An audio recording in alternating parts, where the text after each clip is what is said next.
Hello guys, welcome to our channel. आज हम class 11th के बायोलॉजी का चैप्टर नंबर 2 बायोलॉजिकल क्लासिफिकेशन का लेक्चर नंबर 3 करने जा रहे हैं, जहां पर हम किंगडम प्रोटिस्टा के बारे में पढ़ेंगे। इसके पहले का जो लेक्चर था, लेक्चर नंबर 2, उसके अंदर हमने किंगडम मोनेरा के बारे में पढ़ा था। तो हमने क्या पढ़ा था, एक बार हम वो फटाफट से रिवाइज करेंगे। तो हमने किंगडम मोनेरा के अंदर ये पढ़ा था कि हमने कहा था कि किंगडम मोनेरा के अंदर हमने जितने भी यूनिसेलुलर है और प्रोकैरियोट्स है उनको रख दिया था। बैक्टीरिया सोल मेंबर थे किंगडम मोनेरा के, और वो कैसे थे, कॉस्मोपॉलिटियन थे, यानी कि वो हर जगह हमें देखने को मिल जाते थे। हैंडफुल ऑफ द सॉइल के अंदर हम हंड्रेड्स ऑफ बैक्टीरिया पा सकते हैं, और बैक्टीरिया के 4 कॉमन शेप होते थे। एक होता था स्पेरिकल, जिसे हम कहते थे कोकस, एक होता था बल्ले जैसा, बैट जैसा, जिसको हम कहते थे बैसिलस, एक होता था हमारा स्प्रिंग जैसा, जिसे हम कहते थे स्पाइरलम, और एक होता था हमारा कॉमा शेप, जिसे हम क्या कहते थे, विब्रियो। ठीक है। फिर हमने कहा था कि बैक्टीरिया जो है उसका स्ट्रक्चर तो बहुत ज़्यादा सिंपल होता है, और लेकिन वो बहुत ज़्यादा कैसा होता है, कॉम्प्लेक्स होता है in the term of the metabolic reactions. ठीक है। मेटाबॉलिक रिएक्शंस के टर्म में वो बहुत ज़्यादा क्या होता है, कॉम्प्लेक्स होता है। प्रोकैरियोटिक की फिर हमने देखा था कि इनके ना न्यूट्रिशनल डाइवर्सिटी बहुत हाई होते हैं। ये हेट्रोट्रॉपिक भी होते हैं, ऑटोट्रॉपिक भी होते हैं। हेट्रोट्रॉपिक के अंदर भी सैप्रोफिटिक भी होते हैं, पैरासिटिक भी होते हैं, और ऑटोट्रॉपिक के अंदर फोटो ऑटोट्रॉप भी हो सकते हैं और कीमो ऑटोट्रॉप भी हो सकते हैं। फिर हमने आर्के बैक्टीरिया को पढ़ा था, जिसमें हमने कहा था ये बहुत ओल्ड बैक्टीरिया और ये एक्सट्रीमोफाइल्स है, यानी कि ये हमें ऐसे जगह पर देखने को मिल जाते हैं जहाँ पर कोई अदर लाइफ फॉर्म एग्जिस्ट नहीं कर सकती। फिर हमने पढ़ा था थर्मो एसिडोफाइल्स के बारे में, यानी कि जो हॉट एसिडिक पीएच में पाए जाते हैं। ठीक है। फिर हमने पढ़ा था हैलोफाइल्स के बारे में, जो कि सॉल्ट में पाए जाते हैं। फिर हमने पढ़ा था मिथानोजन के बारे में, मीथेन जनरेटिंग बैक्टीरिया, जो कि हमारे मार्ची एरिया पे and guts of the ruminant animal में भी पाए जाते हैं। और बैरोफाइल्स जो हाई प्रेशर के अंदर पाए जाते हैं। आर्के बैक्टीरिया एक्सट्रीम हैबिटेट में रहता कैसे था, with the help of the cell wall, कि उसका जो सेल वॉल होता था वो अलग होता था बाकी के बैक्टीरिया से, जो इसकी हेल्प करता था for the survival in the extreme condition. फिर हमने पढ़ा था यू बैक्टीरिया, तो इसमें क्या होती थी, रिजिड सेल वॉल होती थी, जो कि म्यूरिन की बनी हुई होती थी, और होता था फ्लैजिला। ठीक है। अगर बैक्टीरिया होता था मोटाइल। फिर हमने देखा था ये कॉस्मोपॉलिटन होता है, यानी कि हर जगह पाया जा सकता है। अगेन फिर हमने देखा था कि बैक्टीरिया जो होता है वो friend as well as enemy दोनों की तरह काम करता है। फ्रेंड की तरह काम कब करेगा, कर्ड फॉर्मेशन में lactic acid bacteria, antibody formation में स्ट्रेप्टोमाइसिन, एंटो फिक्सिंग में काम करेगा, और एनिमी की तरह काम करेगा जब हमें वो बीमारी कॉज करेगा। मोस्ट ऑफ बैक्टीरिया हेटरोट्रॉपिक होते हैं, और मेजोरिटी उसमें भी क्या होते हैं, सैप्रोफिटिक होते हैं, जो कि डेड और डिकेइंग मैटर पे ग्रो करते हैं, जो कि ऑर्गेनिक मैटर को कन्वर्ट कर देते हैं इनऑर्गेनिक मैटर के अंदर। कुछ जो होते हैं वो पैरासिटिक होते हैं, अगर बॉडी के होस्ट के अंदर रहे, यानी कि होस्ट के बॉडी के अंदर रहे तो उसको कहेंगे एंडोपैरासाइट, और जो बाहर रहे उसको कहेंगे एक्टोपैरासाइट। वो क्या करते हैं, न्यूट्रिशन को स्टक करते हैं, सक करते हैं फ्रॉम दी होस्ट, और क्या कॉज कर देते हैं, डिजीज कॉज कर देते हैं। फिर हमने देखा था ऑटोट्रॉपिक बैक्टीरिया के एक होगा हमारा फोटोसिंथेटिक, और एक होगा हमारा कीमोसिंथेटिक। फोटोसिंथेटिक वाले में क्या होगा, लाइट एनर्जी को यूज करके फूड का प्रोडक्शन होगा। कीमोसिंथेटिक में क्या होगा, ऑर्गेनिक मैटर को यूज कर इनऑर्गेनिक चीजें बनेंगी, और उस इनऑर्गेनिक चीजों को ऑक्सीडाइज कर क्या बनेगी, एटीपी बनेगी। ठीक है। फिर हमने देखा था जैसे हमारा साइनोबैक्टीरिया, वो एंटोफिक्सिंग में काम आता है। ठीक है। एंटोफिक्सिंग चलती कहाँ है, साइनोबैक्टीरिया के अंदर, हेट्रोसिस्ट सेल के अंदर। फिर हमने देखा था कि ये जो हेट्रोसिस्ट सेल होते हैं उसमें क्या होती है, एंटोफिक्सेशन होती है, थिक सेल वॉल प्रेजेंट होती है वहां पर। क्यों, ताकि ऑक्सीजन की एंट्री ना हो पाए। क्यों ऑक्सीजन की एंट्री ना हो पाए, क्योंकि ऑक्सीजन जो है वो इनहिबिट कर देता है एक्टिविटी ऑफ दी नाइट्रोजिनेज। और जिलेटिनियस शीट भी प्रेजेंट होती है कहाँ पर, हमारे साइनोबैक्टीरिया के आजू बाजू, जो कि उसे डेसिकेशन से बचाती है, सूखने से बचाती है, ड्राइंग होने से बचाती है। फिर हमने देखा था रिप्रोडक्शन इन बैक्टीरिया, तो फेवरेबल कंडीशन में बाइनरी फिजन चलता है, अनफेवरेबल कंडीशन में स्पोर फॉर्मेशन, और primitive type of sexual reproduction भी होता है, जिसे हम कहते हैं कंजुकेशन, जिसमें प्लाज्मिड का एक स्ट्रैंड एक बैक्टीरिया से दूसरे बैक्टीरिया के अंदर चला जाता है, और आफ्टर कंजुकेशन दोनों ही जो बैक्टीरिया होते हैं वो फर्टिलिटी पॉजिटिव हो जाते हैं, ठीक है, फर्टिलिटी प्लाज्मिड हो जाते हैं। फिर हमने पढ़ा था माइकोप्लाज्मा का, यानी कि वो स्मॉलेस्ट लिविंग सेल है जिसकी लेंथ 0.3 माइक्रोमीटर होती थी और साइज कितनी 0.1 माइक्रोमीटर। सेल वॉल उसके अंदर होता नहीं था, तो वो अपना शेप जो है वो चेंज कर सकता था, इसीलिए उसको क्या कहते थे, joker of the plant kingdom. और वो ऑक्सीजन के बिना भी रह सकता था अकॉर्डिंग टू लीनियस, ठीक है, अकॉर्डिंग टू लीनियस जो था उसे हम क्या कहते थे, joker of the plant kingdom, और वो विदाउट ऑक्सीजन भी जी सकता था। और हमने देखा था कि वो पैथोजेनिक होता है प्लांट के अंदर भी एज वेल एज एनिमल के अंदर भी। तो इतना हमने लेक्चर नंबर 2 के अंदर पढ़ लिया था। और आज हम पढ़ेंगे किसके बारे में, किंगडम प्रोटिस्टा के बारे में। तो जैसे कि हमने अपने इंट्रोडक्शन में लेक्चर नंबर 1 में ही बोला था कि हमारा सबसे पहले क्या मिला गया था, किंगडम प्रोटिस्टा, उसके बाद हमारा क्या मिला गया था, किंगडम मोनेरा, ठीक है। तो ऐसा नहीं कि हमारा मोनेरा आया देन प्रोटिस्टा देन फंगी, ऐसा नहीं हुआ था। पहले हमारा प्रोटिस्टा मिला था, उसके बाद हमें मोनेरा किंगडम मिला था, ठीक है। तो हम यहाँ पे क्या लिखेंगे, इंट्रोड्यूस बिफोर मोनेरा। ये जो किंगडम प्रोटिस्टा है ये हमें कब मिला था, इंट्रोड्यूस्ड बिफोर मोनेरा, यानी कि मोनेरा किंगडम के पहले ही हमारा जो है प्रोटिस्टा किंगडम को क्या कर दिया गया था, इंट्रोड्यूस कर दिया गया था। फिर हमने क्या बोला कि जैसे हमने कहा कि जो हमारा किंगडम मोनेरा है उसके अंदर हमने कैसे ऑर्गेनिज्म रखे, जितने भी हमारे प्रोकैरियोटिक है एज वेल एज जो हमारे यूनिसेलुलर है, हमने उसको कहाँ रख दिया, किंगडम मोनेरा के अंदर।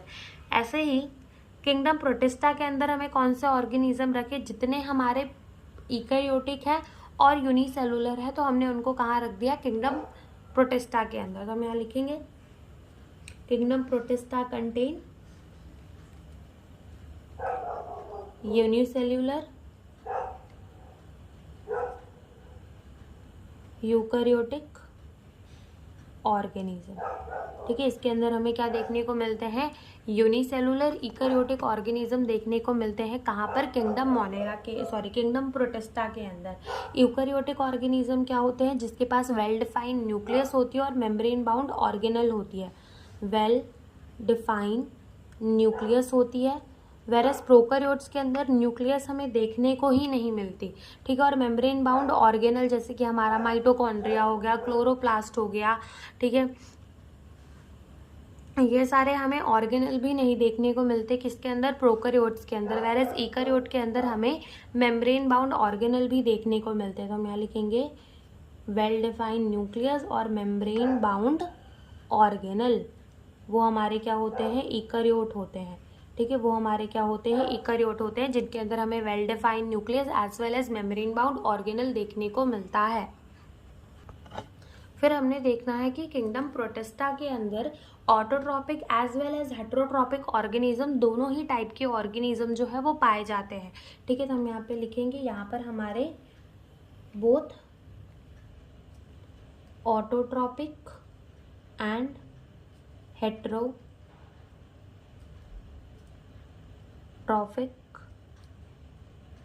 ऑर्गेनिज्म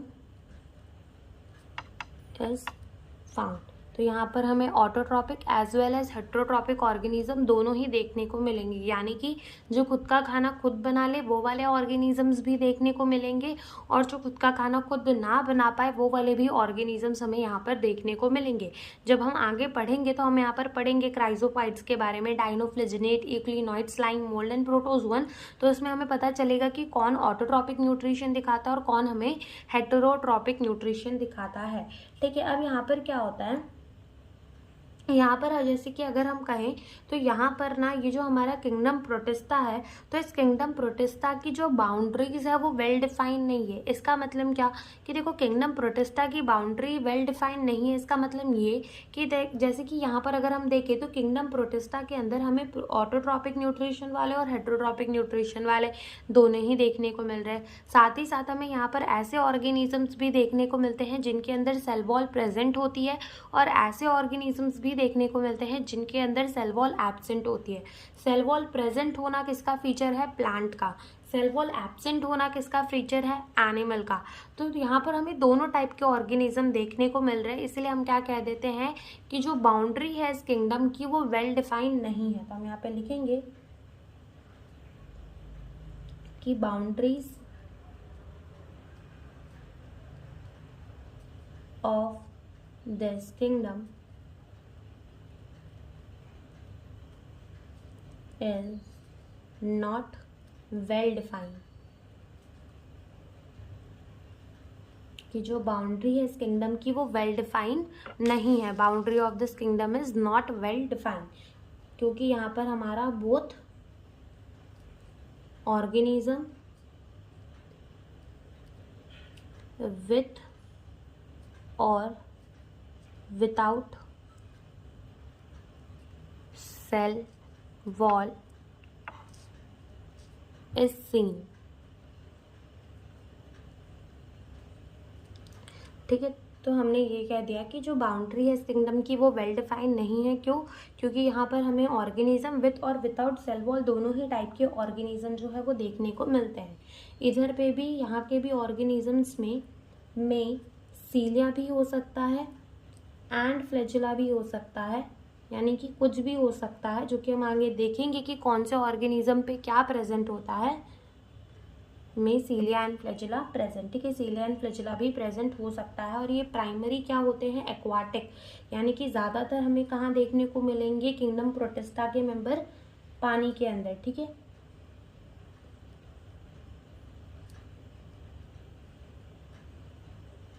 एक्वाटिक यानी कि क्या होते हैं? लीव इन वाटर, यानी कि जो पानी में रहते हैं हम उसको क्या कह देते हैं? एक्वाटिक कह देते हैं, यानी कि ये हमें पानी के अंदर भी देखने को मिलेंगे। अब क्या कहा जाता है कि हमारा ये जो किंगडम प्रोटिस्टा है वो कनेक्टिंग लिंक है किसके किसके बीच में? Between the all other kingdom. ठीक है, यानी कि जो हमारे और किंगडम है दैट इज किंगडम मोनेरा हो गया, फिर हमारा फंगी प्लांट है एनिमेलिया हो गया, तो इन सारे किंगडम के बीच में वो क्या है? कनेक्टिंग लिंक है। अब कैसे कनेक्टिंग लिंक है पहले हम वो समझते हैं और बाद में हम ये लाइन लिखेंगे कि वो क्या है? कनेक्टिंग लिंक है between the all other kingdom. जैसे कि अगर हम बात करें तो हमारे कौन कौन से किंगडम है? किंगडम मोनेरा, ठीक है, फिर क्या है हमारा? किंगडम प्रोटिस्टा, ओके, देन हमारा क्या है? फंगी, ओके, देन हमारा क्या है? प्लांटे, ओके, देन हमारा क्या है? एनिमेलिया। ठीक है, तो ये 5 किंगडम हमने पढ़ने हैं। हमने क्या बोला कि किंगडम मोनेरा के अंदर हमें कैसे ऑर्गेनिज्म देखने को मिलेंगे? जो कि यूनिसेलुलर होंगे एज वेल एज जो कि क्या होंगे? प्रोकैरियोट्स होंगे। ऐसे टाइप के ऑर्गेनिज्म हमें कहाँ देखने को मिलेंगे? किंगडम मोनेरा के अंदर। किंगडम प्रोटिस्टा के अंदर हमें कैसे ऑर्गेनिज्म देखने को मिलेंगे? जो कि यूनिसेलुलर होंगे, लेकिन कैसे होंगे? हमारे इकैरियोट होंगे। ठीक है, यूकैरियोटिक होंगे, वो हमें यहाँ देखने को मिलेंगे। वेरेज अगर हम बात करें किंगडम फंगी से लेकर किंगडम एनिमेलिया तक, यहाँ हमें कैसे ऑर्गेनिज्म देखने को मिलेंगे? मल्टी सेलुलर, यानी कि जिनके अंदर एक से ज़्यादा सेल होगा। ठीक है, और कैसे देखने को मिलेंगे? यूकैरियोटिक देखने को मिलेंगे, यानी कि जिनके अंदर वेल डिफाइंड न्यूक्लियस प्रेजेंट होगा।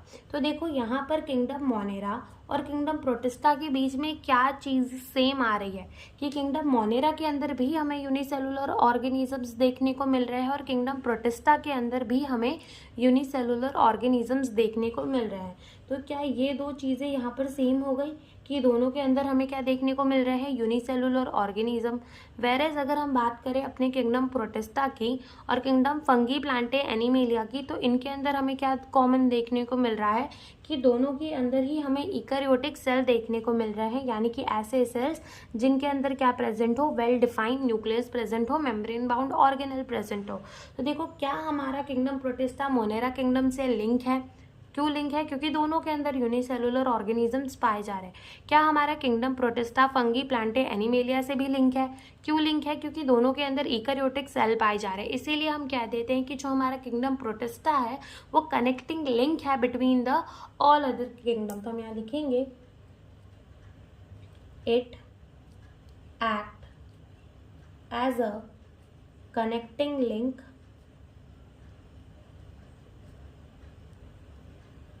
between all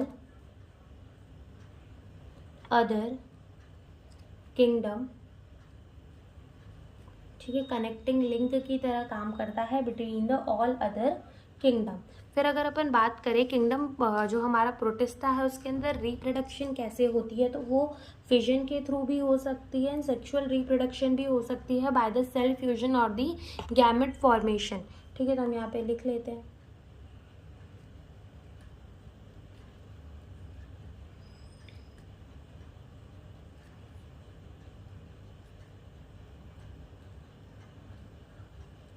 फिजन के थ्रू भी हो सकती है और सेक्सुअल रिप्रोडक्शन भी हो सकती है। Occur by cell fusion and zygote formation, cell fusion and zygote formation. और अगर हम बात करें कि हमें किंगडम प्रोटिस्टा के अंदर पढ़ना कौन कौन से ग्रुप को है, तो हमें पढ़ना है क्राइजोफाइट्स को, डाइनोफ्लैजिलेट्स को, यूक्लिनॉइड को, स्लाइम मोल्ड को और प्रोटोजोअन को। ओके, तो यहाँ हम लिखेंगे कि जो हमारा किंगडम प्रोटिस्टा है कंटेन, क्या क्या कंटेन करता है। सबसे पहला कंटेन करता है वो क्राइजोफाइट्स, सेकेंड वो कंटेन करता है डाइनोफ्लैजिलेट्स,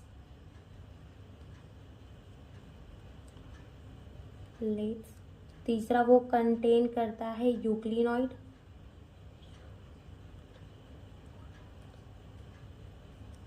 चौथा वो कंटेन करता है स्लाइम मोल्ड,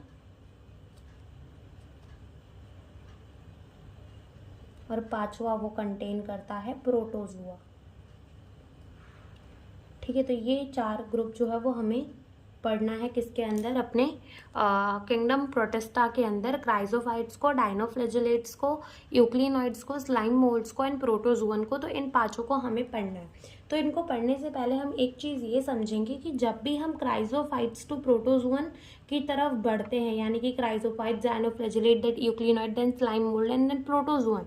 ठीक है, तो जैसे हम क्राइजोफाइट से क्राइजोफाइट से प्रोटोजुआ के तरफ बढ़ते हैं तो क्या होता है, हम plant like to animal like character बढ़ते जाते हैं। ठीक है, तो हम कहेंगे प्लांट लाइक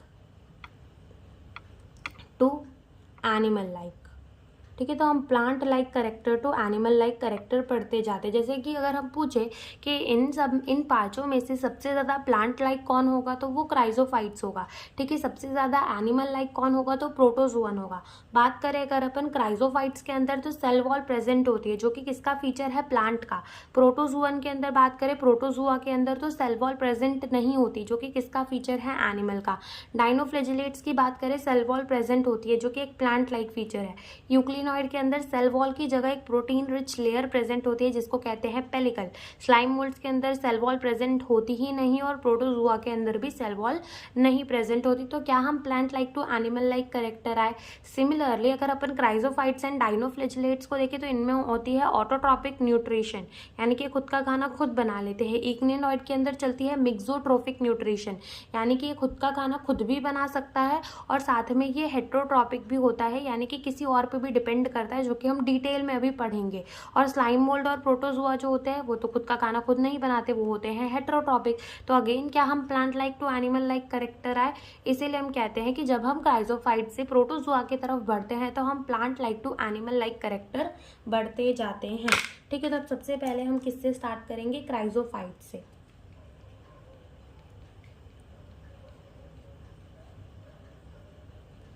ठीक है, तो सबसे पहले हम किससे स्टार्ट करेंगे, क्राइजोफाइट से। तो अगर अपन बात करें क्राइजोफाइट से, तो यहाँ पर क्या होता है कि क्राइजोफाइट्स के अंदर हमारे 2 ऑर्गेनिजम्स होते हैं, डायएटम एंड गोल्डन एल्गे। ठीक है, तो हम यहाँ पे लिखेंगे कि क्राइजोफाइट्स। अब यहाँ पर जो है इस चैप्टर के अंदर जो हमारा फंगी है, तो फंगी के थोड़ा इंट्रोडक्शन जो है वो तो समझने जैसी चीज़ें हैं, लेकिन जो फंगी के अंदर क्लासिफिकेशन है फर्दर, और यहाँ पर क्राइजोफाइट्स, डाइनोफ्लैजिलेट, तो ये सब में हमें थोड़ा याद रखना पड़ेगा कि किसके अंदर कौन से ऑर्गेनिज्म है और कौन कौन सा कैसे बिहेव करता है, क्योंकि इसमें कोई कंसेप्ट नहीं है। ठीक है, तो अगर अपन बोले क्राइजोफाइट्स के अंदर कौन कौन से हमारे ऑर्गेनिज्म इंक्लूडेड होते हैं, chrysophytes include diatom and golden algae. Golden algae जिसको हम और क्या कहते हैं, डेस्मिड्स भी कहते हैं। किसको, गोल्डन एल्गे को। गोल्डन एल्गे को हम और क्या कहते हैं, डेस्मिड्स भी कहते हैं। तो हमने कहा कि क्राइजोफाइट्स के अंदर क्या आते हैं, डायएटम्स आते हैं और गोल्डन एल्गे आते हैं। डायएटम जो होते हैं वो क्या होते हैं, चीफ प्रोड्यूसर्स होते हैं ओशन के अंदर। ठीक है, आगे हम समझेंगे कैसे ये चीफ प्रोड्यूसर्स होते हैं ओशन के अंदर। अभी हम यहाँ पे लिख लेते हैं कि डायएटम हमारे क्या होते हैं, चीफ प्रोड्यूसर्स होते हैं इन ओशन। ठीक है। चीफ प्रोड्यूसर्स इन ओशन जो है वो हमारे क्या होते हैं, डाई एटम्स होते हैं। इनके अंदर सेल वॉल जो है वो प्रेजेंट होती है, क्योंकि ये कैसे हैं, प्लांट लाइक हैं, तो इनके अंदर सेल वॉल जो है वो प्रेजेंट होती है। और इनके सेल वॉल के ऊपर जो है वो डिपोजिशन होती है किसकी, सिलिका की। ठीक है, हमने क्या बोला कि जो हमारे क्राइजोफाइट्स है उनके अंदर diatoms and golden algae है, जिसमें से हमारे डाई एटम क्या है, चीफ प्रोड्यूसर्स है ओशन के अंदर। इनके अंदर सेल वॉल प्रेजेंट होते हैं और सेल वॉल के ऊपर क्या होता है, डिपोजिशन होता है सिलिका का। सेल वॉल के ऊपर क्या प्रेजेंट होती है, सिलिका प्रेजेंट होती है, जो कि इनके वॉल को बहुत ज़्यादा स्ट्रॉन्ग बना देते हैं। तो इनकी वॉल जो होती है वो इंडेक्स्ट्रेबल होती है, यानी कि वो कभी टूटती नहीं है। ठीक है, तो हम लिखेंगे कि सेल वॉल प्रेजेंट, और सेल वॉल के ऊपर क्या होती है, have deposition. Cell wall present होती है और सेल वॉल के ऊपर क्या प्रेजेंट होता है, डिपोजिशन प्रेजेंट होता है किसका, सिलिका का। ठीक है, क्या प्रेजेंट होता है, डिपोजिशन प्रेजेंट होता है किसका, सिलिका का डिपोजिशन प्रेजेंट होता है। ठीक है, फिर अगर अपन बात करें कि ये कहाँ पाया जाता है, तो हम कह सकते हैं कि ये मराइन वाटर यानी कि खारे पानी के अंदर as well as fresh water दोनों के अंदर ही पाया जाता है। तो हम लिखेंगे कि मराइन प्लस फ्रेश H2O, यानी कि मराइन वाटर के अंदर भी पाया जाएगा और कहाँ पाया जाएगा, हमारे फ्रेश वाटर के अंदर भी पाया जाएगा। कौन, हमारा क्राइजोफाइट्स। ठीक है, फिर यहाँ पर क्या होता है कि जो क्राइजोफाइट्स है वो एकदम किसके तरह दिखते हैं, सोप बॉक्स की तरह दिखते हैं। सोप बॉक्स, साबुन की बॉक्स की तरह दिखते हैं। यहाँ पर क्या होता है कि टू थिन जो है, पतले पतले से शेल्स होते हैं, जो कि दोनों को एक दूसरे को ओवरलैप करते हैं, एकदम साबुन के डब्बे की तरह। ठीक है, जैसे कि मान लो यहाँ पर ये क्या है, हमारी ऊपर वाली सेल वॉल है इनकी। ठीक है, और ये जो है ये क्या है, नीचे वाली सेल वॉल है। तो ऐसा सा कुछ ये दिखता है। और यहाँ पर क्या प्रेजेंट होती है, इनकी सेल वॉल के ऊपर सिलिका की डिपोजिशन होती है। तो ये इनके हो गए क्या, सिलिका। तो ये क्या हो गए, सिलिका हो गए। ठीक है, ये क्या हो गए, सिलिका हो गए। और ये इनकी क्या है, सेल वॉल है।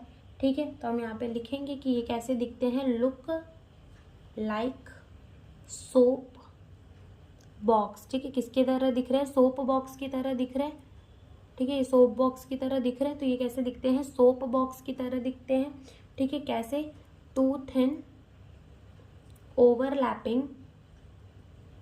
ओवरलैपिंग का मतलब होता है जो एक दूसरे को ढक दे। ठीक है, ओवरलैपिंग शेल्स प्रेजेंट। ठीक है, दो थिन ओवरलैपिंग शेल्स प्रेजेंट होती है यहाँ पर। तो हम क्या कहते हैं कि किसकी तरह दिखता है, सोप बॉक्स की तरह दिखता है। अब यहाँ पे क्या होता है कि इनका सेल वॉल जो है वो ग्रिटी होता है। क्यों ग्रिटी होता है, क्योंकि इसमें होती है सिलिका की डिपोजिशन। ठीक है, तो ये बिगिन ग्रिटी इन नेचर। ठीक है, अगर ये ग्रिटी है नेचर के अंदर, तो ये filtration of oils and syrups के अंदर काम आता है, पॉलिशिंग के अंदर काम आता है। ठीक है, तो हम यहाँ लिखेंगे कि इसकी जो सेल वॉल होती है वो कैसी होती है, cell wall is gritty in nature. Cell wall कैसी होती है, ग्रिटी होती है नेचर के अंदर। ठीक है, किसके वजह से, ड्यू टू सिलिका। सिलिका की डिपोजिशन की वजह से इनकी सेल वॉल कैसी होती है, ग्रिटी होती है नेचर के अंदर, विच इज यूज्ड, किसमें यूज होती है, filtration of oils and syrup.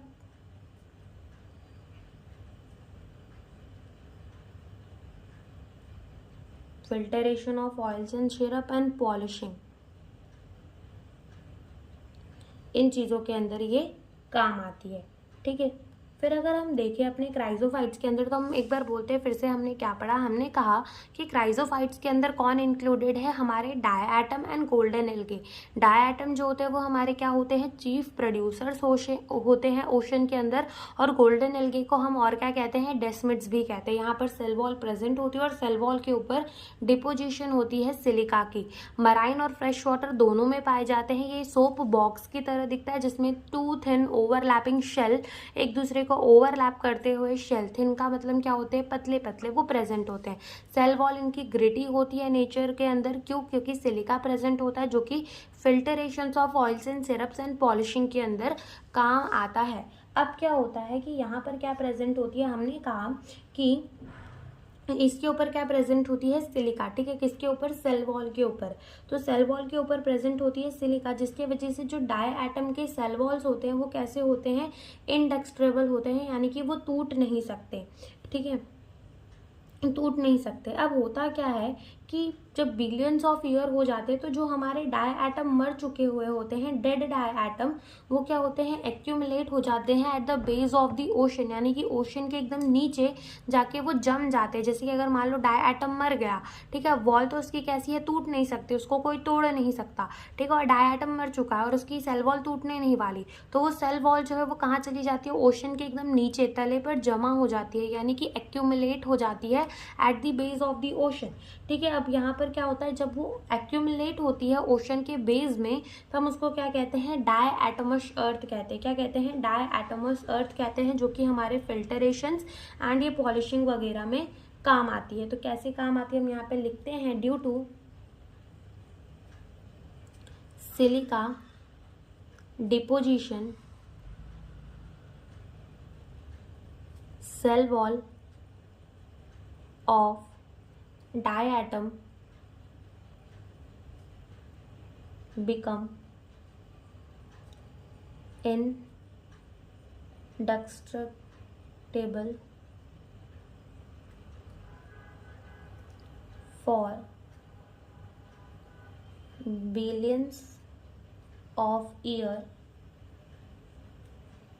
The cell wall of dead diatom accumulate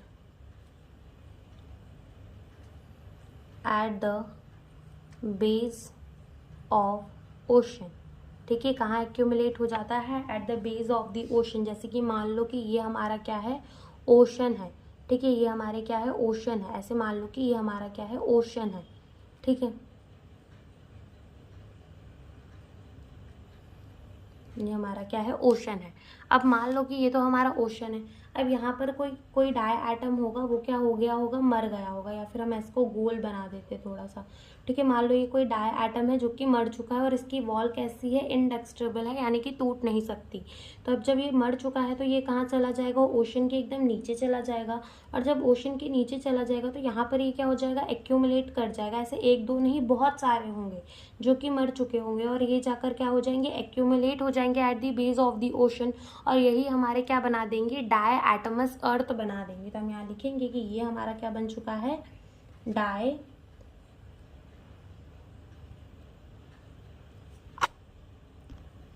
atoms अर्थ, ठीक है, ये हमारा क्या बन चुका है, डाई एटमस अर्थ। और ये किस काम में आता है, यूजेस इन दी फिल्टरेशन के काम आएगा, पॉलिशिंग, इन सब के काम आएगा, ठीक है। अब ये क्या होते हैं कि ये जो हमारे डाई एटम्स होते हैं और ये जो हमारे गोल्डन एल्गे होते हैं, ये पैसिवली फ्लोट करते हैं। पैसिवली फ्लोट करने का मतलब होता है कि ये जहाँ पर बहाव होता है नदी का, उसी तरफ ये खुद बहते जाते हैं, ठीक है। जहाँ पर पानी का फ्लो होगा, जहाँ पर पानी बह रहा होगा, जिस तरफ पानी बह रहा होगा उसी तरफ ये भी क्या करते हैं, फ्लो कर जाते हैं, ठीक है। तो यहाँ पर हम क्या लिखेंगे, ये कैसे फ्लोट करते हैं, float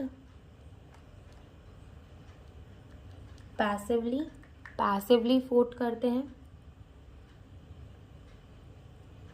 they go with flow, ठीक है, फ्लो के साथ जाते हैं, और इसी को हम क्या कहते हैं, they are called as phytoplankton. Phyto का मतलब होता है प्लांट लाइक, और प्लैंक्टन का मतलब होता है जो कि पैसिवली फ्लोट करते हैं, उनको अपन कहते हैं प्लैंक्टन। तो यहाँ पर हमारा क्राइजोफाइट्स जो है वो होता है खत्म। तो एक बार हम फटाफट से रिवाइज करते हैं कि हमने क्राइजोफाइट्स के अंदर क्या पढ़ा। हमने कहा कि जो हमारे क्राइजोफाइट्स है उसके अंदर क्या क्या इंक्लूडेड है, diatom and golden algae included है, जिसे हम कहते हैं डेस्मिड्स। डाई एटम जो है वो क्या है, हमारे चीफ प्रोड्यूसर्स है ओशन के अंदर। सेल वॉल प्रेजेंट होती है, लेकिन सेल वॉल के ऊपर क्या होती है, डिपोजिशन होती है। किसकी, सिलिका की डिपोजिशन होती है। ये fresh water as well as marine water दोनों में ही पाए जाते हैं।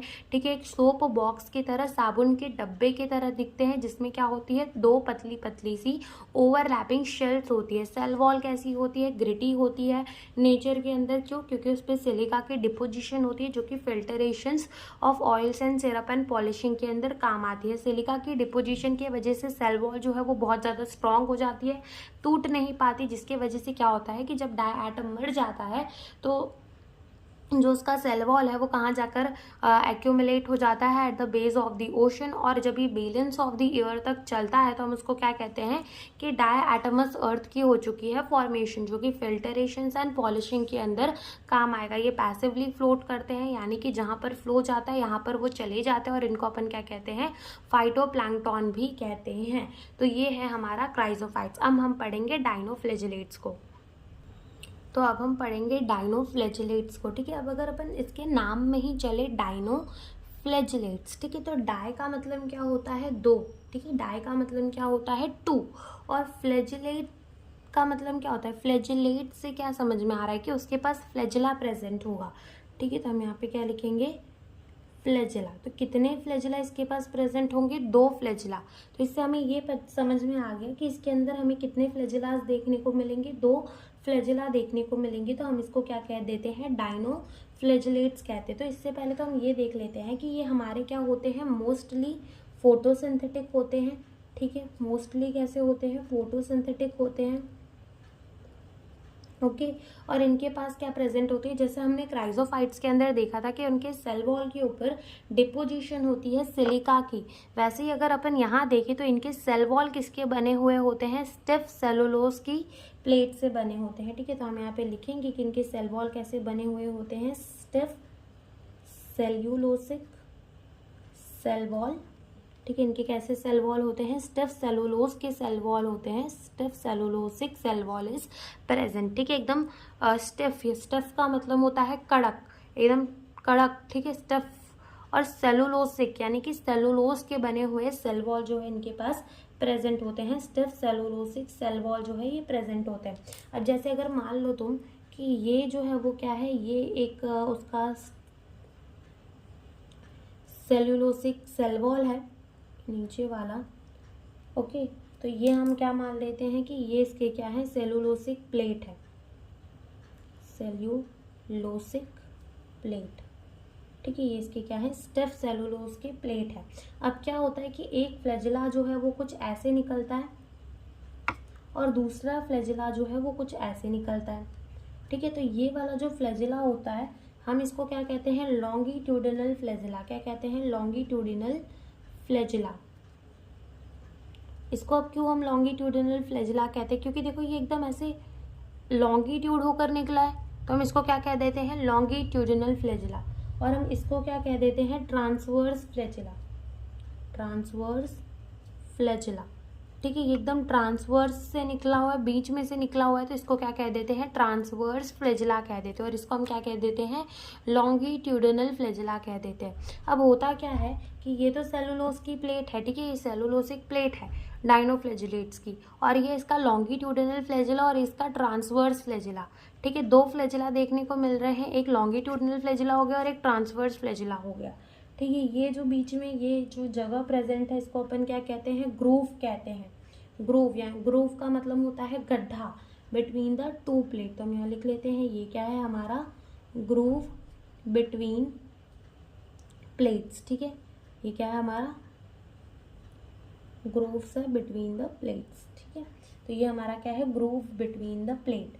तो हमने क्या बोला, ये भी कैसे होते हैं, मोस्टली फोटोसिंथेटिक, स्टिफ सेलुलोज की सेल वॉल प्रेजेंट होती है। दो फ्लैजिला होते हैं, एक होता है लॉन्गिट्यूडिनल और एक होता है ट्रांसवर्स फ्लैजिला। ठीक है, अब ये हमें ज़्यादातर कहाँ देखने को मिलते हैं, ये हमें देखने को मिलते हैं मराइन वाटर के अंदर। कहाँ देखने को मिलते हैं, मराइन वाटर के अंदर, मराइन H2। ठीक है, कहाँ देखने को मिलेंगे, मराइन वाटर के अंदर हमें ये देखने को मिलेंगे। ओके, फिर हमने क्या देखा कि ये जो डाइनोफ्लैजिलेट्स होते हैं ना, ये अलग अलग कलर में देखे जाते हैं। कौन कौन से colour? Yellow, green, blue, red, brown. ठीक है, ये अलग अलग कलर हमें देखने को मिलते हैं based on the type of the pigment present in the cell, कि उस सेल के अंदर कौन से टाइप का पिगमेंट प्रेजेंट है। क्योंकि है तो क्या, हमारा डाइनोफ्लैजिलेट्स भी यूनिसेलुलर ईकैरियोट ही है। ठीक है, एक सेल का ही बना हुआ है। क्यों यूनिसेलुलर है? क्योंकि ये प्रोटिस्टा का मेंबर है। प्रोटिस्टा के अंदर यूनिसेलुलर ईकैरियोट्स को ही हम पढ़ते हैं, तो ये हमारा क्या है, यूनिसेलुलर है। तो जो टाइप का पिगमेंट इसके सेल के अंदर प्रेजेंट होगा वही इसका क्या बन जाएगा, कलर बन जाएगा। तो हम लिखेंगे यहाँ पर they can be of various colour, या फिर डिफरेंट कलर। कौन कौन से? येलो हो सकता है, ग्रीन हो सकता है, ब्लू हो सकता है, रेड हो सकता है, ब्राउन हो सकता है। ठीक है, तो ये अलग अलग कलर जो है वो हमें उसके देखने को मिलते हैं based on the type of pigment present in cell, कि सेल के अंदर कौन से टाइप का पिगमेंट प्रेजेंट है, उस बेसिस में हमें इसके ये अलग अलग कलर जो है वो देखने को मिलते हैं। अब यहाँ पर जो है इतने अलग अलग टाइप के हमें डाइनोफ्लैजिलेट्स देखने को मिलते हैं, येलो, ग्रीन, ब्लू, रेड और ब्राउन। ठीक है, लेकिन हम जो है थोड़ा सा इलेबरेट करके किसको पढ़ते हैं, रेड डाइनोफ्लैजिलेट्स को। ठीक है, तो हम यहाँ पे देखते हैं रेड डाइनोफ्लैजिलेट्स। ठीक है, और हम इसको क्या कहते हैं, इसका एक एग्जाम्पल होता है गोनियोलैक्स। ठीक है, क्या इसका एग्जाम्पल होता है कि गोनियोलैक्स। ठीक है, गोनियोलैक्स। अब क्या होता है कि जो गोनियोलैक्स है वो इतना रैपिडली मल्टीप्लाई करता है, इतना रैपिडली डिवाइड करता है, क्योंकि है तो ये भी क्या, एक यूनिसेलुलर, और यूनिसेलुलर है तो ये क्या करता है, बहुत रैपिडली डिवाइड करता है, बहुत रैपिडली मल्टीप्लिकेशन करता है और अपनी बहुत सारी कॉपीज बना देता है। या फिर ऐसा कर लो कि ये सेल डिवीजन बहुत जल्दी करता है। ठीक है, और क्या करता है कि जैसे कि हमने बोला कि इसका कलर कैसा होगा, रेड होगा, रेड डाइनोफ्लैजिलेट्स है। अब जब ये इतना तेज मल्टीप्लाई करता है कि ये पूरी की पूरी सी को, ठीक है, जो सी की टाइड्स होती है वो पूरी रेड कलर की दिखने लग जाती है, तो हम कहते हैं कि इसने क्या कर दी है, रेड टाइड कर दी। एक बार गूगल में सर्च मार के रेड टाइड देखना कि कैसी दिखती है, तो समझ में आएगा कि कैसे ये डाइनोफ्लैजिलेट्स जो है वो सी को पूरा लाल दिखा देते हैं। तो हम यहाँ पे लिखेंगे कि जो हमारे रेड डाइनोफ्लैजिलेट्स होते हैं, एग्जाम्पल इसका हमने क्या दे लिया, गोनियोलैक्स। ठीक है, शो the rapid multiplication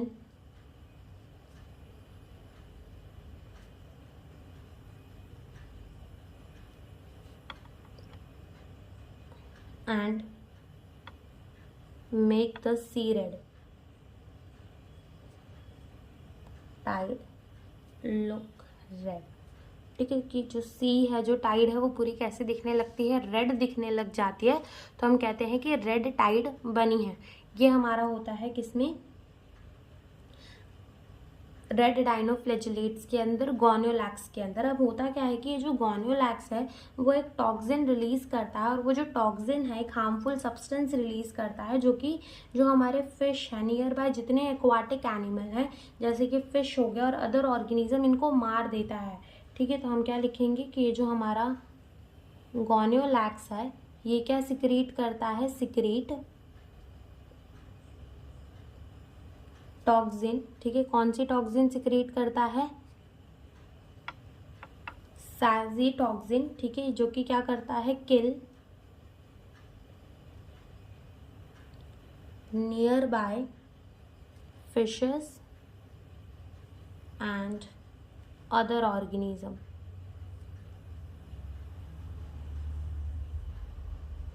निजम्स। ठीक है, तो यहाँ पर हमारा डाइनोफ्लैजिलेट्स भी होता है खत्म। एक बार हम फिर से रिवाइज करते हैं कि हमने डाइनोफ्लैजिलेट्स के अंदर पढ़ा क्या क्या। तो हमने कहा कि डाइनोफ्लैजिलेट्स का मतलब होता है दो फ्लैजिला। दो फ्लैजिला कौन से देखने को मिलते हैं, एक होता है लॉन्गिट्यूडिनल फ्लैजिला और एक होता है ट्रांसवर्स फ्लैजिला। मोस्टली फोटोसिंथेसिस होते हैं, स्ट्रेस सेलुलोज की सेल वॉल प्रेजेंट होती है। ठीक है, मराइन वाटर में पाए जाते हैं, अलग अलग कलर के होते हैं, yellow, green, brown, blue, red, depending on the type of the pigment present in the cell. जो हमारे रेड डाइनोफ्लैजिलेट्स होते हैं, एग्जाम्पल क्या हो गया हमारा, गोनोलैक्स हो गया, तो ये क्या करते हैं, इतना रैपिड मल्टीप्लिकेशन करते हैं कि ये टाइड को पूरी की पूरी रेड दिखाने लग जाते हैं, ठीक है। और ये टॉक्सिन रिलीज करते हैं जो कि नियर बाय फिशेस को और अदर ऑर्गेनिज्म को मार देता है। तो यहाँ पर हमारा डाइनोफ्लैचेलेट हो गया खत्म। अब हम क्या पढ़ेंगे, अब हम पढ़ेंगे यूक्लिनॉइड्स को, ठीक है। अब हम किसको पढ़ेंगे, यूक्लिनॉइड्स को। तो हमने कहा था कि ये जो यूक्लिनॉइड्स है वो हमारा कैसा टाइप का न्यूट्रिशन दिखाता है, मिक्सोट्रोफिक न्यूट्रिशन दिखाता है। कैसा न्यूट्रिशन दिखाता है, मिक्सोट्रोफिक न्यूट्रिशन। अब मिक्सोट्रोफिक न्यूट्रिशन का मतलब क्या होता है, पहले तो हम लिखेंगे यूग्लिनॉइड। तो ये जो हमारा यूग्लिनॉइड है ये हमें कैसा न्यूट्रिशन दिखाता है, शो कैसा न्यूट्रिशन दिखाएगा, मिक्सोट्रोफिक न्यूट्रिशन। ये हमें कैसा न्यूट्रिशन दिखाएगा, ये हमें कैसा न्यूट्रिशन दिखाता है, मिक्सोट्रोफिक न्यूट्रिशन दिखाता है, ठीक है। कौन दिखाता है, यूक्लिनॉइड दिखाता है। अब कैसे ये मिक्सोट्रोफिक न्यूट्रिशन दिखाता है वो समझो, कि जब भी सनलाइट प्रेजेंट होती है, ठीक है, जब भी इस यूक्लिनॉइड को क्या मिल रहा होता है, सनलाइट मिल रही होती है, तो ये क्या करता है, खुद का खाना खुद बनाता है, फोटोसिंथेसिस करता है, ठीक है। क्यों, क्योंकि इसके पास क्लोरोफिल प्रेजेंट होता है, क्लोरोफिल ए, जो कि हमारे हायर प्लांट्स के पास प्रेजेंट होता है। वही सिमिलर क्लोरोफिल कहाँ प्रेजेंट होता है, हमारे यूक्लिनॉइड के अंदर प्रेजेंट होता है। तो जब भी उसे सनलाइट मिलेगी तो वो खुद का खाना खुद बना लेता है। लेकिन जब उसे सनलाइट नहीं मिल रही होती, जैसे मान लो यूक्लिनॉइड को सनलाइट नहीं मिल रही या फिर धूप निकली ही नहीं है बहुत दिन से, तो ये यूक्लिनॉइड क्या करता है कि ये क्या करेगा, ये ना दूसरे छोटे छोटे और ऑर्गेनिजम्स को क्या करेगा, प्रिडेट करेगा, उन्हें खा जाएगा, ठीक है। और हेट्रोट्रॉपिक न्यूट्रिशन भी दिखाएगा। जब अदर ऑर्गेनिजम्स को खा रहा है, उससे छोटे जो भी ऑर्गेनिजम्स है उन्हें खा रहा है, उन पे प्रिडेट कर रहा है, तो वो क्या दिखा देगा हमें, हेट्रोट्रॉपिक न्यूट्रिशन दिखा देगा। यानी कि ये autotrophic as well as heterotrophic दोनों ही न्यूट्रिशन दिखाएगा। तो हम इसको क्या कहेंगे कि ये क्या दिखा रहा है, मिक्सोट्रोफिक न्यूट्रिशन दिखा रहा है। पहले कौन सी, एक होती है जब सनलाइट हमारी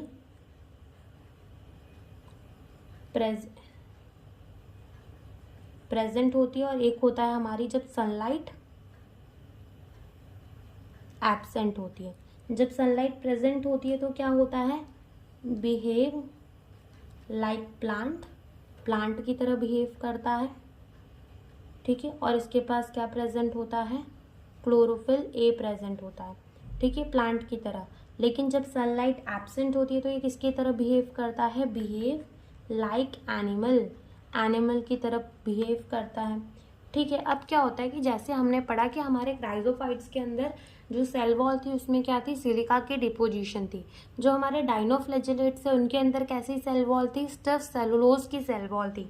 वैसे ही हमारे यूक्लिनॉइड्स के अंदर कोई भी सेल वॉल नहीं होती, बल्कि सेल वॉल की जगह एक प्रोटीन रिच लेयर प्रेजेंट होता है, जिसको हम क्या कहते हैं, पेलिकल, जो कि उसे फ्लेक्सिबिलिटी प्रोवाइड करता है। यानी पेलिकल जो होता है एक प्रोटीन का बना हुआ लेयर होता है।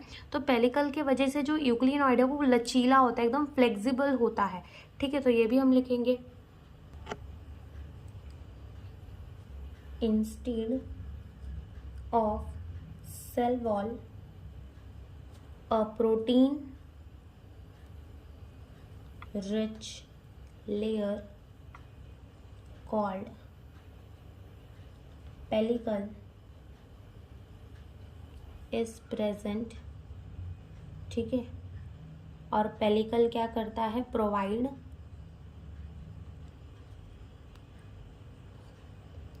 फ्लेक्सिबिलिटी,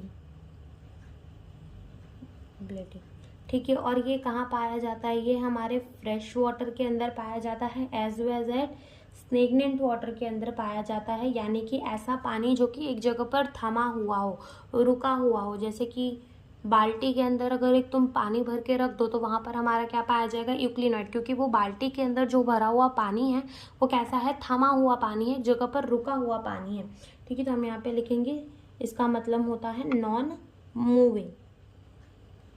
ऐसी जगहों पे हमारा क्या पाया जाता है, यूक्लिनॉइड जो है वो पाया जाता है। और ये मिक्सोट्रोफिक न्यूट्रिशन दिखाता है। इसके पास भी कितने फ्लैजेला होते हैं, 2 फ्लैजेला होते हैं। एक होता है शॉर्ट फ्लैजेला और एक होता है लॉन्ग फ्लैजेला। दिखता कैसा है वो भी हम देख लेते हैं कि ये कुछ ऐसा सा दिखता है,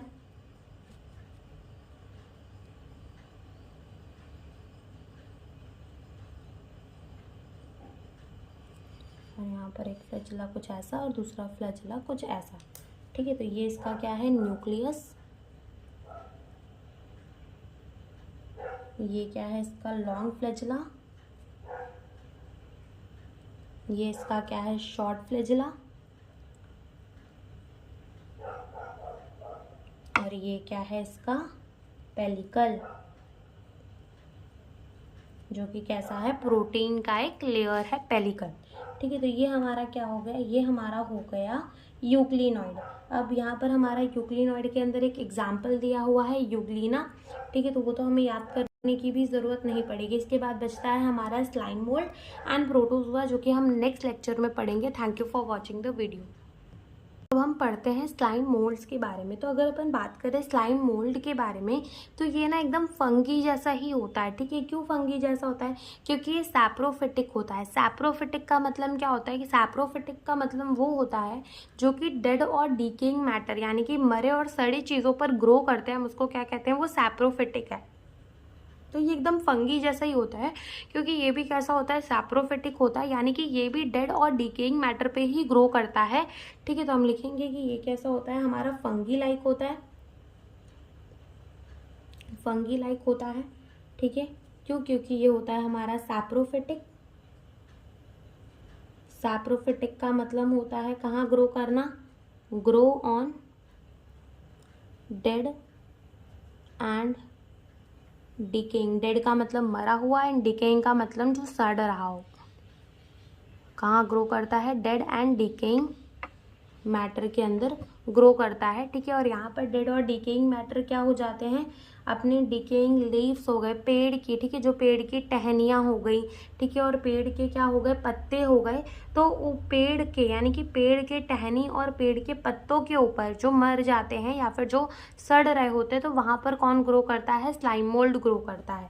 ठीक है, तो यहाँ पर क्या है हमारे ट्विंग्स एंड लीफ। इनके अंदर सेल वॉल जो है वो प्रेजेंट नहीं होती, क्योंकि हमने पहले भी कहा था कि जब हम क्राइजोफाइट्स टू प्रोटोजोआ के तरफ चलते हैं तो plant like to animal like character में हम चलते हैं, तो यहाँ पर सेल वॉल नहीं प्रेजेंट होती, सेल वॉल एब्सेंट। ठीक है, और यहाँ पर क्या प्रेजेंट होती है, ट्रू वॉल प्रेजेंट होती है, किसके आजू बाजू, अराउंड स्पोर। अब कैसे प्रेजेंट होती है वो भी हम आगे देखेंगे, क्योंकि हम आगे देखेंगे कि स्पोर भी कैसे बनता है, और हम देखेंगे कि जो स्पोर है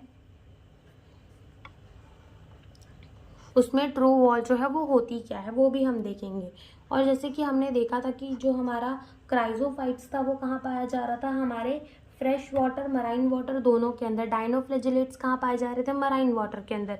यूक्लिनॉइड कहाँ पाए जा रहे थे, फ्रेश और स्टेग्नेंट वाटर के अंदर। वैसे ही हमारे जो स्लाइम मोल्ड है वो कहाँ पाए जाते हैं, डेड मैटर पे। ठीक है, जो चीज़ें सड़ रही हों उनमें पाए जाते हैं, डिकेइंग मैटर के ऊपर पाए जाते हैं। ठीक है, ये हमें कहाँ पाए जाते हैं, डिकेइंग मैटर के ऊपर पाए जाते हैं। ओके, अगर अब यहाँ पर हम देखें कि मान लो हमारा ये जो डाइनोफ्लैजिलेट्स कह रही हूँ, ये जो हमारा स्लाइम मोल्ड है, ठीक है, ये हमारा क्या है, मान लो स्लाइम मोल्ड है, स्लाइम मोल्ड है। अब क्या होता है कि जब इसको फेवरेबल कंडीशन मिल जाती है, ठीक है, ये मान लो हमारा क्या है, स्लाइम मोल्ड है, और जब इस स्लाइम मोल्ड को फेवरेबल कंडीशंस मिल जाएंगी। फेवरेबल कंडीशंस का मतलब क्या है कि जो जो चीज़ उसे चाहिए, यानी कि हर चीज़ उसके मन की चल रही होगी, कि उसको लाइट ज़्यादा चाहिए तो लाइट मिलेगी, कम चाहिए तो कम मिलेगी, उसको पानी ज़्यादा चाहिए मिलेगा, यानी कि उसको जो चाहिए वो मिल रहा है, तो उसके पास क्या है, फेवरेबल कंडीशंस है।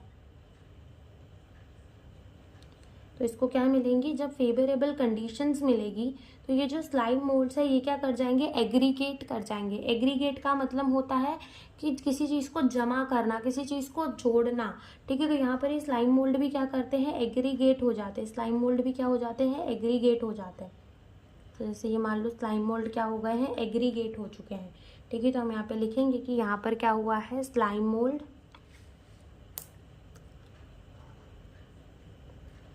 Slime moulds aggregated. Slime mould क्या हो चुके हैं, एग्रीगेट हो चुके हैं टू फॉर्म, क्या बनाने के लिए, प्लाज्मोडियम।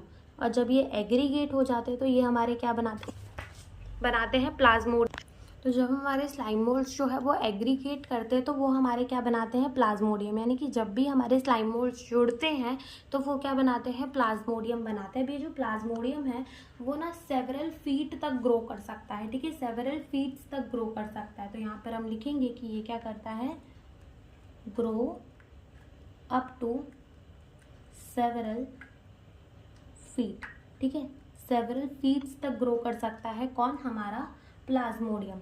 अब इसने बना तो लिया, लेकिन जैसे ही इसको अनफेवरेबल कंडीशंस मिलेंगे, यानी कि ऐसे कंडीशंस जो कि इसके फेवर में नहीं होंगे, जो इसे चाहिए वो इसे अब मिल नहीं रहा होगा, अनफेवरेबल कंडीशंस। तो जब इसको अनफेवरेबल कंडीशंस मिलेंगे तो ये क्या बना देगी, डिफरेंशिएट कर जाएगी और क्या बना देगी, फ्रूटिंग बॉडी बना देगी, जिसपे क्या प्रेजेंट होंगे, स्पोर प्रेजेंट होंगे। तो हम यहाँ पे लिखेंगे कि प्लाज्मोडियम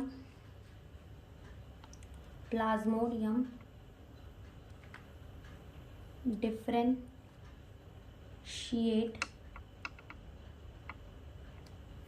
मेक फ्रूटिंग बॉडी, ठीक है। प्लाज्मोडियम क्या कर जाता है, डिफरेंशिएट करता है और क्या बनाता है, फ्रूटिंग बॉडी बनाता है, जिस फ्रूटिंग बॉडी में क्या प्रेजेंट होते हैं, स्पोर्स प्रेजेंट होते हैं एट टिप। तो हम यहाँ पे लिख लेते हैं कि यहाँ पर क्या प्रेजेंट होते हैं, स्पोर्स एट टिप। कहाँ पर, इस फ्रूटिंग बॉडी में। और आगे हम इसका क्या देख लेते हैं, डायग्राम। तो यहाँ पर हम फ्रूटिंग बॉडी की डायग्राम को देख लेते हैं। फ्रूटिंग बॉडी, जैसे मान लो यहाँ पर प्लाज्मोडियम, फ्रूटिंग बॉडी बनती कैसी है, जब प्लाज्मोडियम डिफरेंशिएट करता है और क्या बनाता है, फ्रूटिंग बॉडी बनाता है, जिसमें क्या होते हैं, स्पोर्स होते हैं एट द टिप। तो जैसे कि मान लो ये क्या है, फ्रूटिंग बॉडी है, ठीक है। यहाँ पर क्या प्रेजेंट है, स्पोर्स प्रेजेंट है, ठीक है। यहाँ पर क्या प्रेजेंट है, स्पोर्स प्रेजेंट है टिप पर, ठीक है। ये हमारी क्या है, फ्रूटिंग बॉडी, और यहाँ पर क्या प्रेजेंट है, स्पोर्स प्रेजेंट है टिप पे। और इस स्पोर के आजू बाजू क्या प्रेजेंट है, एक वॉल प्रेजेंट है, ठीक है। ये जो ब्लैक कलर से बना रहे हैं ये क्या, मान लो ये है वॉल, ठीक है। किसकी वॉल है, स्पोर की वॉल है। तो ये क्या है, हमारी फ्रूटिंग बॉडी, ये क्या है, स्पोर, और ये क्या है, ट्रू वॉल, या फिर जिसे हम और क्या कह सकते हैं, स्पोर वॉल, ठीक है। और जब जैसे ही इस फ्रूटिंग बॉडी को क्या मिलती है, अगेन फेवरेबल कंडीशंस मिलती हैं, जैसे इसको क्या मिलेंगी, फेवरेबल कंडीशंस मिलेंगी, तो ये जो स्पोर क्या है वो डिस्पर्स हो जाते हैं वाया एयर। यानी कि हवा की मदद से क्या होता है कि स्पोर चारों तरफ बिखर जाते हैं, डिस्पर्स्ड वाया एयर, ठीक है। और जहाँ पर ये स्पोर जाके गिरते हैं वहीं पर ये जर्मिनेट कर जाते हैं और नया स्लाइम मोल्ड बना देते हैं, germinate to form new slime mould, ठीक है। ये क्या करते हैं, जर्मिनेट करते हैं और वहीं पर क्या बना देते हैं, हमारा नया स्लाइम मोल्ड बनाते हैं। तो हम फिर से देखते हैं क्या हुआ कि सबसे पहले हमारा स्लाइम मोल्ड था, उसको फेवरेबल कंडीशंस मिली तो उसने क्या बना दिया, एग्रीगेशन बना दिया स्लाइम मोल्ड का, जिसको हमने क्या कहा, प्लाज्मोडियम कहा, जो कि सेवरल फीट्स तक ग्रो कर सकता है। जैसे ही उस प्लाज्मोडियम को अनफेवरेबल कंडीशन मिली वो डिफरेंशिएट हो गया और उसने क्या बना दी, फ्रूटिंग बॉडी बना दी, जिसमें स्पोर्स है एट द टिप। अब जैसे ही उस फ्रूटिंग बॉडी को अगेन फेवरेबल कंडीशंस मिली तो वो क्या हो गया, डिस्पर्स कर दिया उसने अपने स्पोर्स को वाया एयर, ठीक है। और जहाँ पर हमारा स्पोर जर्मिनेट हुआ वहीं पर हमारी क्या बन गई, नई स्लाइम मोल्ड बन गई। तो ये हमारा क्या है, स्लाइम मोल्ड। तो यहाँ पर हमारा स्लाइम मोल्ड भी होता है खत्म। अब लास्ट बचा है दैट इज प्रोटोजुआ, ठीक है। क्या बचा है, हमारा प्रोटोजुआ बचा है लास्ट। तो अगर हम बात करें इस प्रोटोजुआ की तो यही हमारा सबसे ज़्यादा क्या होगा, एनिमल लाइक होगा, ठीक है, प्रोटोजुआ। तो ये हमारा कैसा होता है, जुआ is related to the animal, इसका मतलब ये क्या है, हमारा एनिमल लाइक है। यानी कि प्रो का मतलब होता है प्रिमिटिव, तो हम इसको क्या कह सकते हैं, हम इसको कह सकते हैं कि ये हमारे क्या है, प्रिमिटिव रिलेटिव ऑफ एनिमल, ठीक है, प्रिमिटिव रिलेटिव ऑफ एनिमल। ये क्या है, प्रिमिटिव रिलेटिव ऑफ एनिमल है, ठीक है। इनके अंदर सेल वॉल प्रेजेंट नहीं होती तो हम क्या लिखेंगे, cell wall absent, cell wall present नहीं होती। अब ये जो हमारे प्रोटोजुआ है वो अलग अलग टाइप के देखने को मिलते हैं, like the flagellated protozoan, ciliated protozoan, sporozoan, amoeboid protozoan, amoeba वाले प्रोटोजोअन।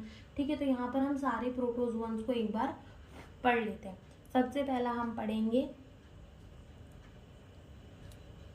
अमीबोट प्रोटोजोअन।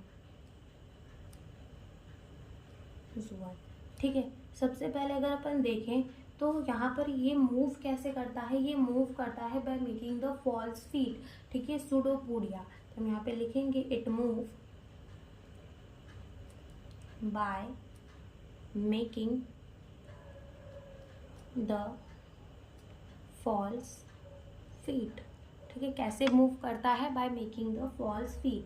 ठीक है, ये रहता कहाँ पर है, लिव इन फ्रेश मराइन। ठीक है, फ्रेश एंड मरीन वाटर के अंदर रहता है। और कहाँ देखने को मिलता है, गीली मिट्टी पर। ठीक है, मॉइस्ट सॉइल के अंदर, यानी कि गीली मिट्टी पर भी ये हमें देखने को मिल जाता है। इधर पर भी क्या होता है, जो कि मराइन, वो हमारे जो मराइन पानी के अंदर पाए जाते हैं, तो उनमें हमें क्या देखने को मिलती है, जो कि हमारे वाटर के अंदर पाए जाते हैं, वहाँ पर हमें देखने को मिलती है शेल ऑफ द सिलिका। ठीक है, उनके सेल में जो है सिलिका की शेल प्रेजेंट होती है। ठीक है, प्रेजेंट हो सकती है। Shell of silica can be present on their cell. कौन से वाले में, मराइन वाले के अंदर। इसका एग्जाम्पल हमारा क्या हो जाता है, अमीबा,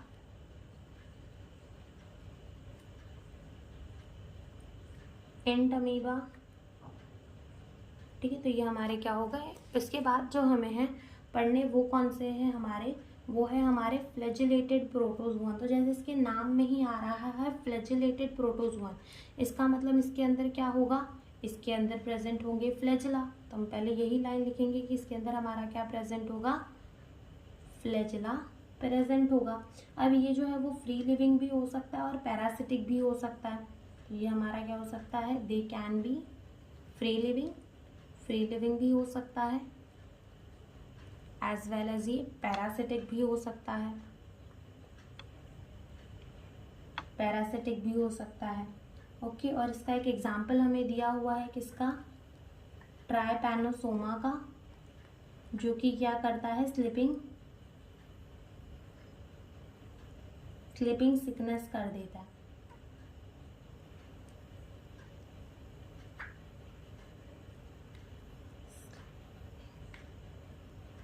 सिकनेस।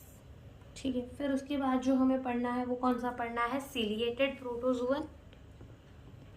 तो जैसे नाम में ही आ रहा है सिलिएटेड प्रोटोजोअन, इसका मतलब क्या, कि इसके अंदर क्या प्रेजेंट होंगे, सीलिया प्रेजेंट। इसके अंदर क्या प्रेजेंट होंगे, सीलिया प्रेजेंट होंगे। तो ये हमारा क्या होगा, सिलिएटेड प्रोटोजोअन होगा। ठीक है, जैसे मान लो यहाँ पर इसका एक एग्जाम्पल हो जाता है पैरामीशियम। क्या हो जाता है इसका एग्जाम्पल, एक पैरामीशियम। तो ये जो पैरामीशियम होती है, इसकी शक्ल कैसी होती है, चप्पल जैसी। ठीक है, ऐसी सी कुछ। इसके अंदर 2 न्यूक्लियस देखने को मिलते हैं, यहाँ पर एक न्यूक्लियस और यहाँ पर एक न्यूक्लियस। ठीक है, ये वाला हमारा होता है लार्ज न्यूक्लियस, ये होता है हमारा स्मॉल न्यूक्लियस। और इस पे क्या प्रेजेंट होते हैं, ऐसे सीलिया बहुत सारे।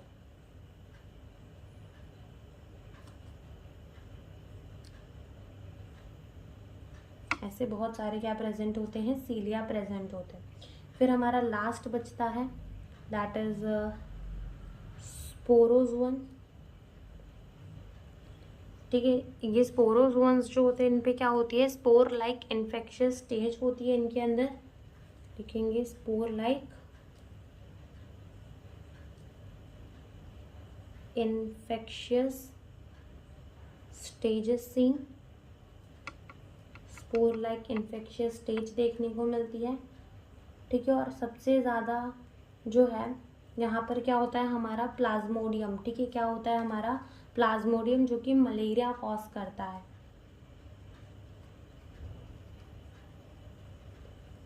मोडियम जो कि क्या कॉज करता है, कॉज मलेरिया, ठीक है, जो कि क्या कॉज करता है, मलेरिया कॉज करता है। और यहाँ पर जो है वो हमारा किंगडम प्रोटिस्टा भी होता है ख़त्म। इसके बाद जो हम चालू करेंगे वो है किंगडम फंगी, जो कि हम नेक्स्ट लेक्चर से स्टार्ट करेंगे। Thank you for watching the video.